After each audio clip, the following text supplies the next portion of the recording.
estamos aqui agora no CT para estrear essa nova ferramenta.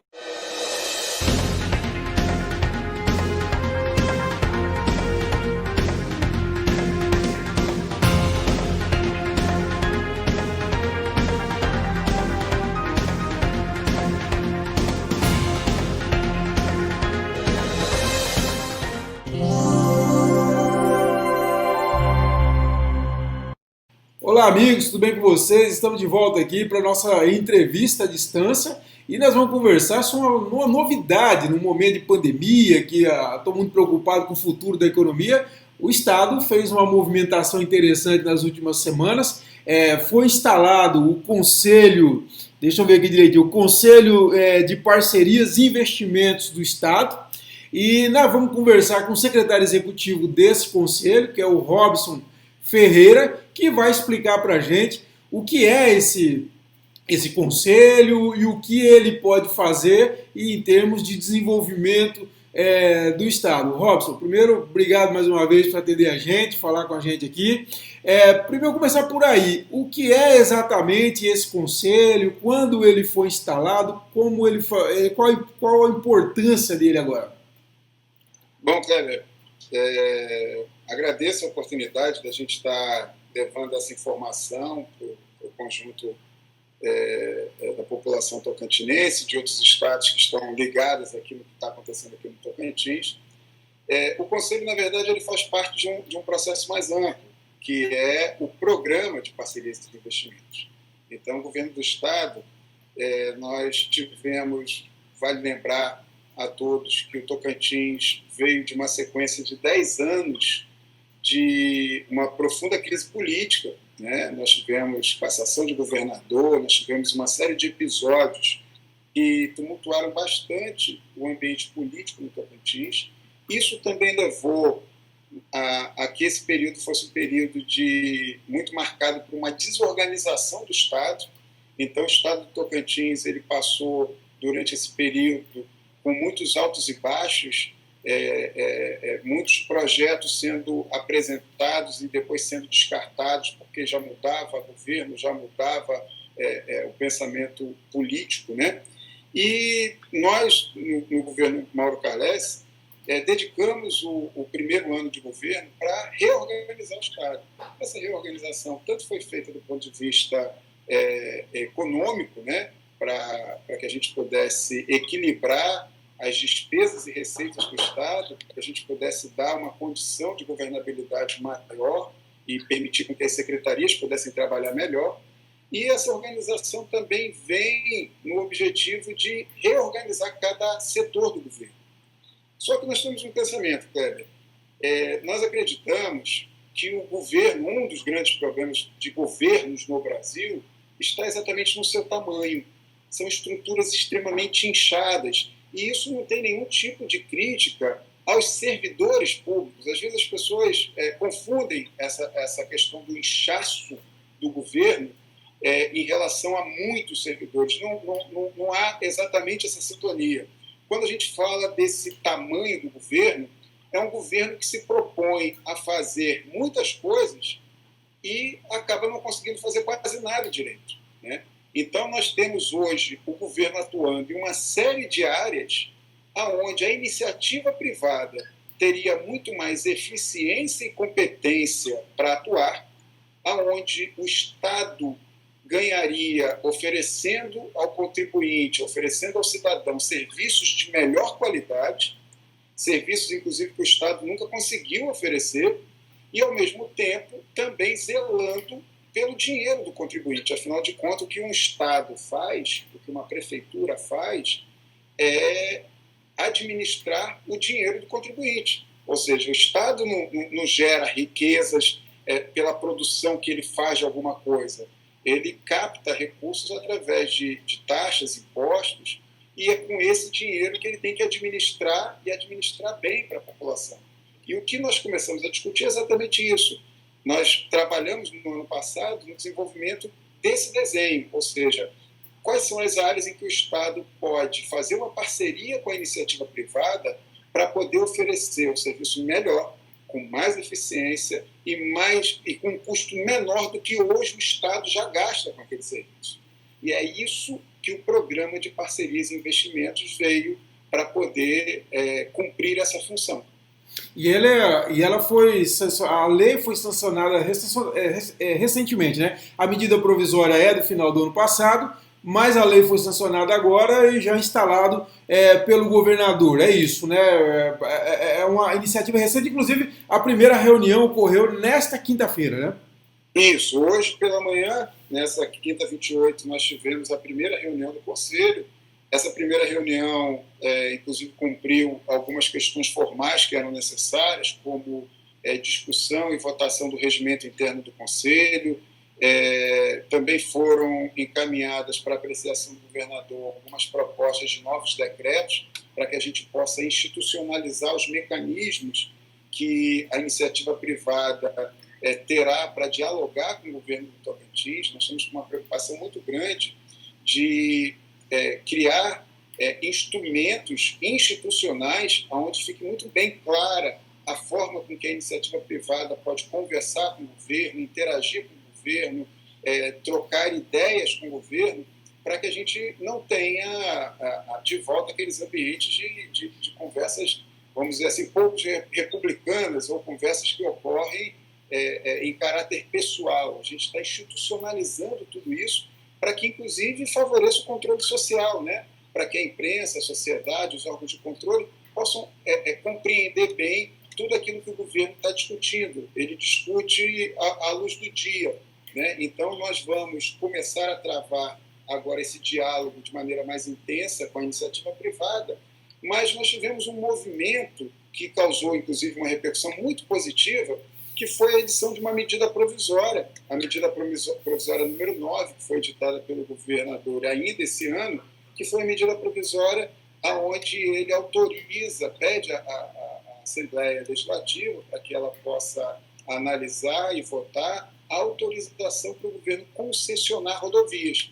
Inclusive, você foi uma das pessoas que abordou esse tema, e é um tema que vai ser o primeiro projeto hoje, o primeiro projeto que foi incluído dentro do programa de parcerias e investimento foi exatamente o projeto de concessão de rodovias. O Conselho hoje aprovou a inclusão do programa de modernização que o governador assinou através da medida provisória número 9, dentro do programa que foi instituído, que é o Tocantins Parcerias, o programa que vai fazer com que a gente possa desenvolver esses projetos. Então, agora, oficialmente, essas rodovias fazem parte desse programa de parcerias e investimentos, e agora nós vamos começar a proceder às próximas etapas para a gente poder aprofundar a discussão do que a gente chama de modelagem dessas rodovias, ou seja, qual é o melhor modelo que atenda à necessidade estratégica do Estado, do ponto de vista do seu desenvolvimento de infraestrutura, que atenda ao cidadão que precisa de rodovias melhores, com serviços adequados, e também a expectativa do investidor, porque nós temos um problema muito sério, Kleber, no Brasil, até por uma questão cultural nossa, que as pessoas às vezes esquecem que quem monta uma padaria, quem monta uma cafeteria, uma loja de sapato, ou mesmo quem monta uma grande empresa para atuar no setor de concessão de rodovias, ele tem um objetivo, que é o lucro. Ou seja, é um objetivo legítimo, o empresário ele pega o dinheiro dele, corre todos os riscos, faz os investimentos, e o que ele quer com isso? Ele quer obter um lucro para que ele possa recompensar todo esse risco que ele está correndo. E essa é uma questão. Maneira clara, né? E essa é uma questão importante quando se fala em rodovia, porque assim, nem toda rodovia pode ser privatizada, vamos dizer, porque você tem que ter também ali um fluxo de carros suficiente que garanta justamente esse investimento. E vocês veem esse fluxo aí, algumas rodovias com fluxo tão considerável assim para a gente fazer esse processo de privatização?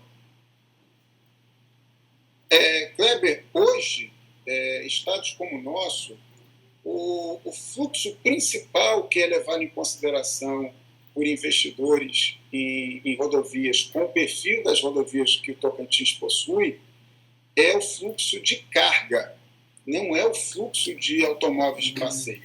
É muito diferente uma Dutra que tem um enorme fluxo de cargas, um enorme fluxo de automóveis, ou de uma rodovia numa área turística onde existe uma grande população, né, o fluxo de carros se transforma num grande atrativo. Em estados como Tocantins, até como Goiás, como Mato Grosso do Sul, Pará, o que se olha principalmente é o fluxo de cargas. E essas rodovias elas foram classificadas como rodovias que podem ser discutidas e trabalhadas em projetos de concessão pelo Banco Mundial. Porque vale lembrar, você é conhecedor disso, o Banco Mundial é o responsável pelo PDRIS, é o responsável pelo PELT, são programas que vêm sendo implantados, inclusive ao longo dos últimos anos aqui no Tocantins, com financiamento do Banco Mundial, e que foram frutos de enormes pesquisas. Então, tudo isso foi mapeado, tudo isso foi planilhado para que a gente pudesse ter hoje essa relação de rodovias como as rodovias que têm maior potencial. E quantas são, Euler? Quantas são e quais as principais que nós temos hoje? Olha, nós temos um primeiro pensamento. Todas as rodovias que chegam na capital do estado, né, então as rodovias que fazem a ligação com a capital Palmas, elas são rodovias que elas têm esse sentido, porque elas unem um tráfego razoável de automóveis e une também o tráfego de carga, porque como Palmas está numa região central do estado, aqui também acaba se transformando em corredor, tanto que nós temos hoje na cidade de Palmas a necessidade de construção de anel viário, porque a carga está passando não com o interesse de parar em Palmas, mas ela está passando pela posição geográfica da capital, né? Então essas rodovias são rodovias de enorme potencial. Além disso, nós temos as rodovias que fazem ligação com o sistema multimodal que nós temos aqui, principalmente a ferrovia. Então, as rodovias que fazem ligação com os pátios da Ferrovia Norte-Sul, tanto o já administrado pela VLI, como o que recentemente foi adquirido e passou a ser administrado pela Rumo, esses pátios eles têm uma tendência, já tem um grande tráfego hoje, tanto que um problema sério que as nossas rodovias hoje possuem é exatamente de degradação do pavimento devido ao grande tráfego de caminhões. Sim. São rodovias que foram construídas lá atrás sem essa previsão, e o governo do estado, inclusive, está trabalhando nesse momento em torno da reforma dessas rodovias, e essas rodovias, esse conjunto de rodovias que ligam os pátios multimodais como as que chegam aqui na capital, são as rodovias que foram apontadas como as de maior viabilidade. Agora, o que foi aprovado hoje? Foi aprovado que essas rodovias passam a fazer parte do programa, né, do Programa de Parcerias e Investimentos. E agora ficam autorizados o aprofundamento dos estudos. Inclusive, esses estudos eles são feitos de uma maneira que a gente possa, inclusive, ouvir os anseios da sociedade, ouvir os caminhoneiros, ouvir as empresas de transporte, ouvir a VLI, ouvir a Rumo, ouvir quem atua e depende desse movimento nas rodovias, ouvir aquele estudante que está preocupado porque ele mora em Porto Nacional, estuda numa universidade aqui no Tocantins, como é que ele faz todo dia. Todos esses temas eles são discutidos, definidos junto com a sociedade, através de audiências públicas, através de mecanismos que vão permitir com que a sociedade, com que o parlamento, a Assembleia Legislativa, os órgãos de controle possam acompanhar, opinar, e aí sim nós vamos construir o processo. Agora, se essa rodovia ela tem ou não viabilidade para atrair o capital, inclusive até o capital estrangeiro, o capital internacional, para investir numa rodovia dessa, são os estudos também que vão definir, porque são feitos estudos técnicos, estudos macroeconômicos para essas rodovias, para que possa se fazer um desenho de um plano de negócios e mostrar, olha, dá para o concessionário assumir, investir, são investimentos muito altos, né? Então nós falamos de rodovias, onde um concessionário chega a investir 1 bilhão, 2 bilhões ao longo de 20, 25 anos,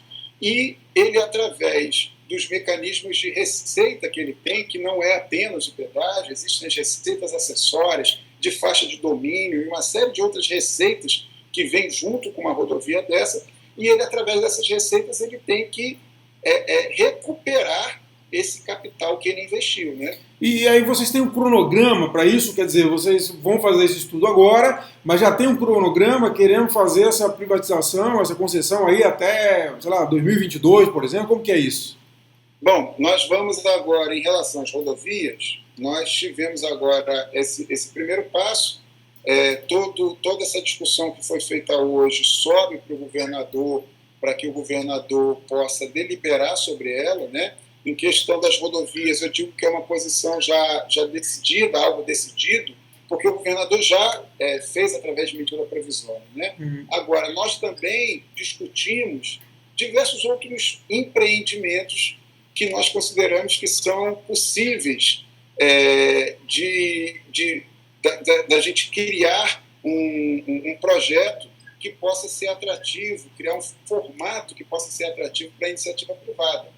Então, nós hoje elencamos outros 10 temas que nós vamos encaminhar ao governador para que o governador autorize o aprofundamento dos estudos. Então, com esses temas, nós vamos poder estudar um pouco mais sobre eles e tentar dar um formato onde a gente possa criar um modelo de parceria. Agora, tem uma coisa importante, Kleber. Nem toda parceria com a iniciativa privada ela é feita através da remuneração do usuário daquele serviço. Eu vou te dar um exemplo. São Paulo construiu recentemente 3 grandes hospitais em parceria com a iniciativa privada. Nós estamos falando de hospitais públicos, onde a pessoa chega lá, é atendida, sai, e ela não tem que pagar nada por isso, porque são hospitais que estão dentro da estrutura do SUS, são hospitais do governo de São Paulo. Só que eles foram construídos e equipados pela iniciativa privada, estão tendo o que hoje se convenciona chamar de bata cinza, que é toda aquela parte administrativa de um hospital, alimentação, segurança, limpeza, né? Toda essa estrutura, né, do hospital, ela é administrada por essa mesma empresa que construiu, né, e que equipou esse hospital. Então, esse modelo, por exemplo, Kleber, ao contrário dos modelos anteriores, onde uma empresa ela constrói, outra bota os equipamentos, a que está construindo não está preocupada como que a que vai botar os equipamentos vai colocar, aí a que colocou, que construiu, não está preocupada como é que vai ser a conta de água ou de energia elétrica desse prédio, porque ela não tem nada a ver com isso lá no futuro, ela não está preocupada como é que os ambientes onde estão cada um dos equipamentos, se eles estão adequados do ponto de vista de garantir uma maior vida útil para esses equipamentos, porque é tudo desconectado. Esse modelo que São Paulo, por exemplo, utilizou faz com que a mesma empresa que constrói, equipa e depois vai administrar esse hospital é uma empresa só. E, consequentemente, ela já constrói um hospital sabendo que quanto menor for o custo de manutenção desse hospital lá na frente, vai ser maior a possibilidade dela ter lucro com esse empreendimento. E o Estado estipula metas de ganhos em efetividade, em qualidade, em produtividade daquela estrutura daquele hospital e, consequentemente, hoje o Estado de São Paulo gasta menos proporcionalmente com um hospital que foi construído dessa forma do que com os tradicionais hospitais públicos. Então, é uma maneira da gente oferecer serviço de maior qualidade, gratuito para a população, a um custo menor para o Estado. Nesse caso, por exemplo, de São Paulo, quem remunera o empresário que investiu naquilo é o próprio Estado. Agora, ele remunera a um custo menor do que hoje ele gasta com os antigos hospitais estaduais lá em São Paulo. Certo. Nesse caso aí, nessas parcerias, também entrariam, por exemplo, poderiam entrar os parques estaduais, por exemplo? Bom, nós colocamos hoje em discussão exatamente entre os 10 temas que vão ser objetos de estudos de grupos de trabalho, estão os parques naturais e os parques urbanos estaduais. Então, quando nós falamos em parques urbanos estaduais, nós estamos falando de um projeto que ainda vai ser apresentado à sociedade, que é a criação de parques urbanos em algumas grandes cidades do nosso estado, né? Parques que possam, você conhece bem outras cidades do Brasil, você tem em todas as grandes cidades do Brasil, você tem belíssimos parques que oferecem lazer, oferecem opções de esporte, de entretenimento para a população.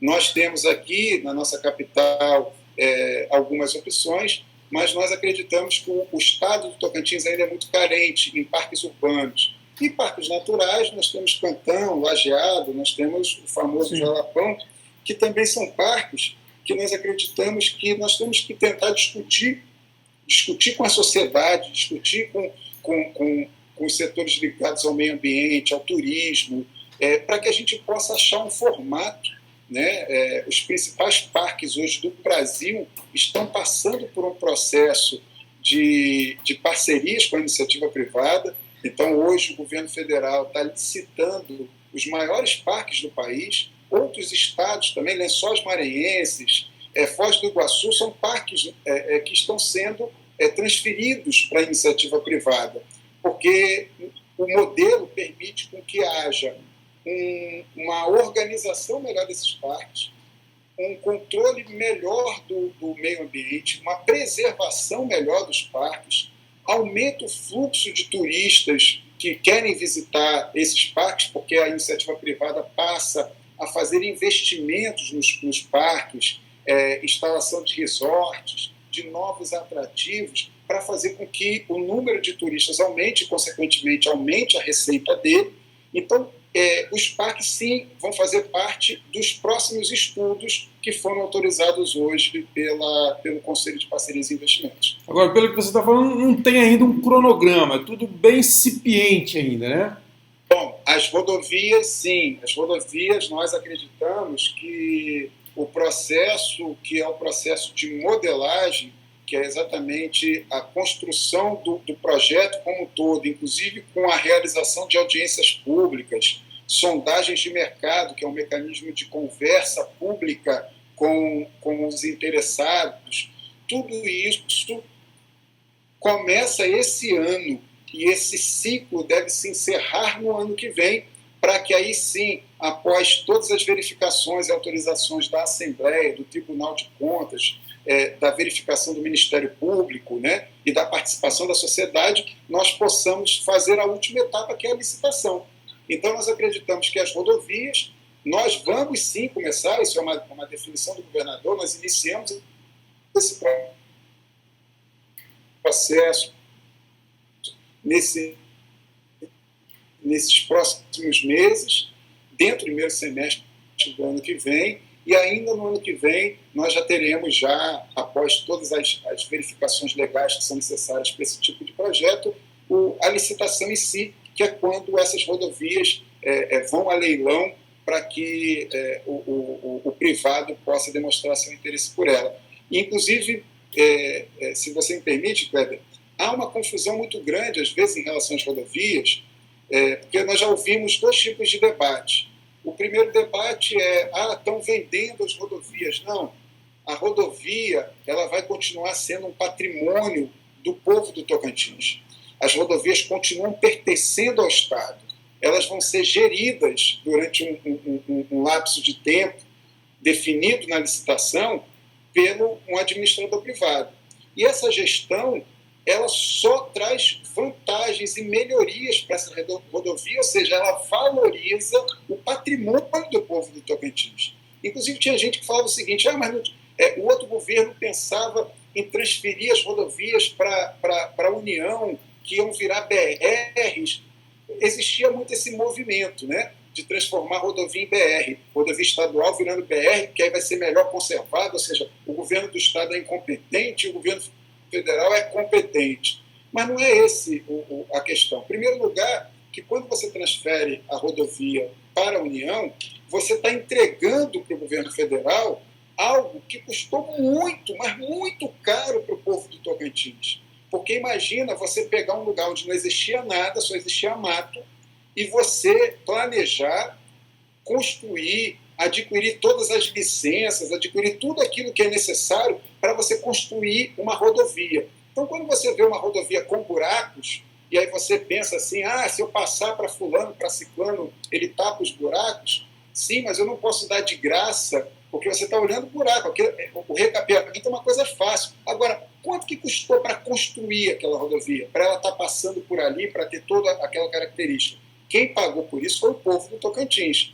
E o outro detalhe é, o governo federal está também concessionando todas as rodovias federais.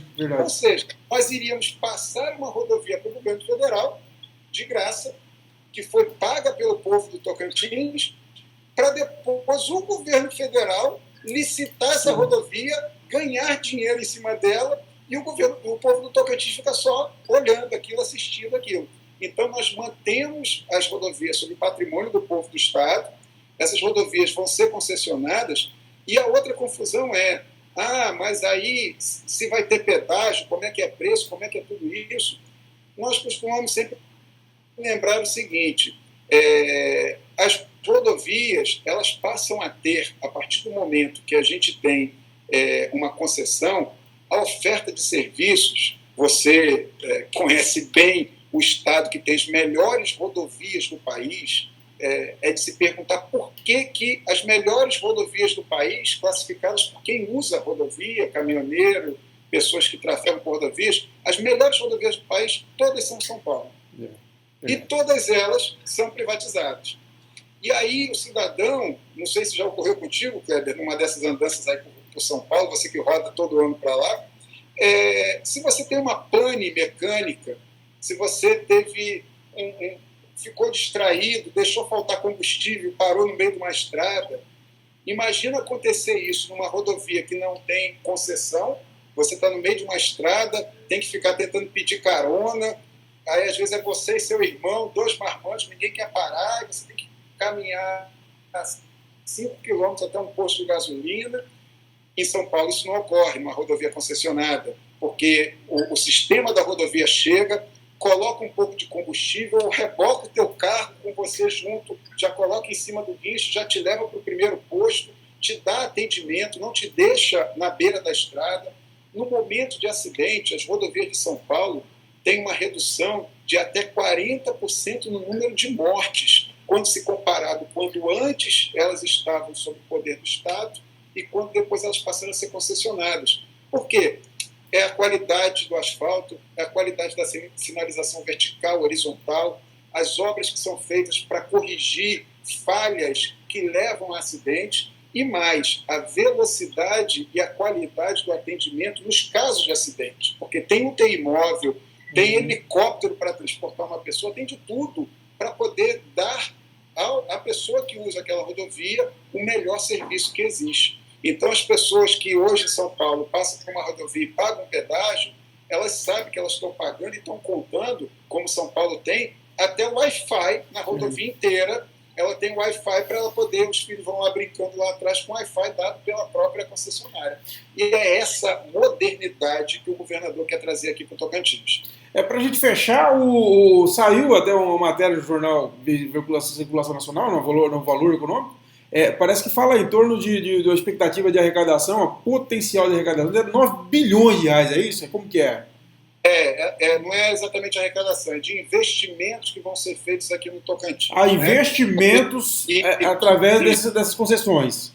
Exato, porque quando nós trazemos uma concessionária dessa, então, usando de novo São Paulo como exemplo, que é sem dúvida nenhuma o estado que tem nesse âmbito de rodovias, é o mais moderno de todos do país, São Paulo hoje, as maiores empresas operadoras desse setor do mundo estão em São Paulo. Então, se a gente tem a possibilidade, por exemplo, a felicidade de trazer uma ou duas dessas empresas aqui para o Tocantins, nós estamos dizendo que elas vão montar um escritório aqui, provavelmente na capital Palmas, vão trazer uma estrutura de diretores, elas vão contratar uma quantidade muito maior de pessoas que hoje o Estado usa para fazer a manutenção de uma rodovia, e elas vão investir, porque, por exemplo, nós vamos definir nos modelos de concessão se a rodovia A tem que ser duplicada, se a rodovia B, todos os trechos de subida vai ter que ter a segunda faixa, alargamento, a gente passa pelas TOs, nós temos um problema hoje de acostamentos que estão muito estreitos, nós temos questão de correções de curvas e de aspectos que ainda causam uma certa insegurança. Então, tudo isso vai estar definido no contrato. São investimentos que o privado vai fazer.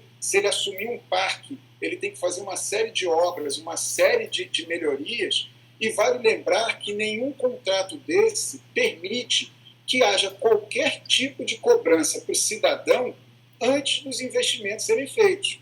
Então, uma rodovia, quando é concessionada, não é assim, foi concessionada, amanhã tem uma praça de pedágio lá. Não, a empresa se instala, monta toda a estrutura, monta todo o sistema de apoio ao usuário da rodovia, começa a fazer todas essas obras para que aí sim ela esteja autorizada para poder começar a ter uma possível cobrança de pedágio, né? Então, esse tipo de situação ela é muito clara no processo legal que regulamenta essa legislação nossa das parcerias e investimentos. Muito bom. Excelente, eu acho que o Estado precisa se modernizar e não tem como a gente, todos os estados na crise que está, vivem em crise, se a gente não buscar essas alternativas para trazer o investidor externo, nunca vão ter rodovias de qualidade, né? E nunca vamos ter modernização e fazer, logicamente, com que o fluxo econômico do Estado também melhore e o Estado se torne mais eficiente. Eu concordo com isso, eu acho que é uma visão importante. Robson, muito obrigado por atender a gente, viu? Ok, Kleber, obrigado a você, estaremos sempre à disposição e com certeza nós teremos novidades a partir do momento que o programa vai evoluindo, novas áreas vão ingressando no programa e nós vamos ter a oportunidade de estar apresentando para vocês, sempre em primeira mão, o que está acontecendo aqui no governo do Estado. E vamos sim, vamos estar conversando. Pessoal, é isso. E vocês, então, aí fica reflexão aí, início de um debate, início de uma discussão que vai chegar até você, logicamente, como o Robson falou, por audiências, enfim, todos serão escutados, mas é um tema importante que o Estado não pode adiar e precisa discutir. Um abraço a todos e até a próxima.